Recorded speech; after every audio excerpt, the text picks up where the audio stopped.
দাওয়াতি কাজ যদি করেন তাহলে আল্লাহর আযাব থেকে বেঁচে থাকবেন। দুনিয়ায় যে আযাবগুলি আসছে, মুসলিম সমাজ যদি আল্লাহর আযাব থেকে বাঁচতে চায় তাহলে সর্বস্তরের মানুষকে দাওয়াতি কাজ করতে হবে।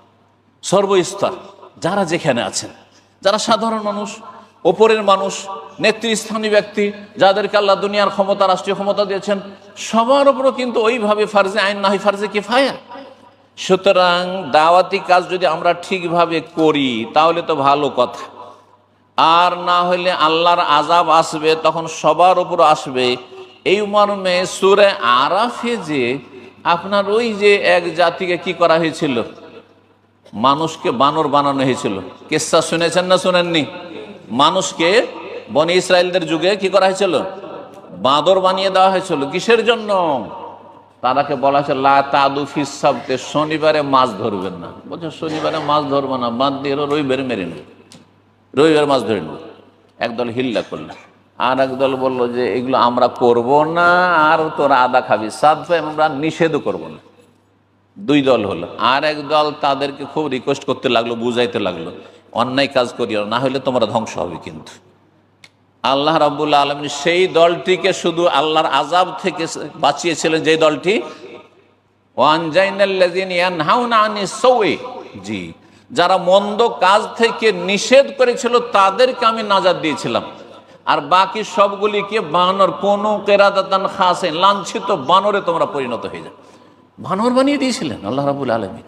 জি, যে আল্লাহ আজকে থেকে ২-৪ হাজার বছর আগে বানর বানাইতে পারেন দাউদ আলাইহিস সালামের যুগে, সেই আল্লাহর আজকে বানরের চাইতে নিকৃষ্ট পরিণাম পর্যন্ত পৌঁছে দিতে পারেন আমাদেরকে। আল্লাহ রাব্বুল আলামিন আমাদেরকে তওবা করে ফিরে আসার তৌফিক দান করেন, দায়িত্ব পালনের তৌফিক দান করেন।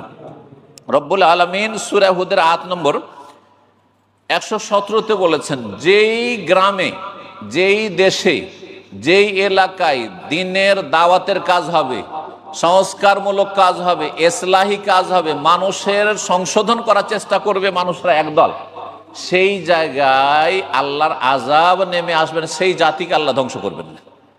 আল্লাহর আযাব থেকে যদি জমিনি আযাব, আসমানি আযাব, ভূমিকম্প, আর বন্যা, আর ঘূর্ণিঝড়, আর বহু রকমের আযাব, কাফেরদের পক্ষ থেকে যে আপনার এই বিভিন্ন যুদ্ধ, এসব অশান্তি থেকে যদি বাঁচতে হয় তাহলে শোনেন আয়াত বলছেন, ওমা কানা রব্বুকা লিইহলিকাল কুরা বিযুলমিন ওয়া আহলুহা মুসলিহুন।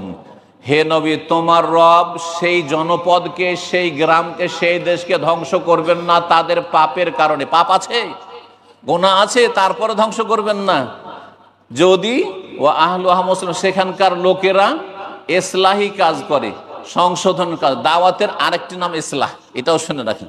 দাওয়াতের আরেকটি কাজ হচ্ছে, আরেকটি নাম হচ্ছে ইসলাহ, মানে সংশোধন করা। যারা খারাপি আছে তাদেরকে সলেহ বানাবার চেষ্টা করা। যেই ব্যক্তি সলেহ বানায় তাকে মুসলেহ বলা হয়েছে। মুসলেহুনকে আল্লাহ ধ্বংস করবেন না, কিন্তু সলেহীন নিজেরা নেক কিন্তু অন্যকে ইসলাহ করার চেষ্টা করে, তাদেরকে কিন্তু আল্লাহ ধ্বংস করে দিবেন। সুতরাং শুধু নেক থাকলে হবে, নেক বানাবার চেষ্টা করতে হবে অন্যদেরকে। রব্বুল আলামিন আমাদেরকে এই পথে এগিয়ে যাওয়ার জন্য তৌফিক দান করেন।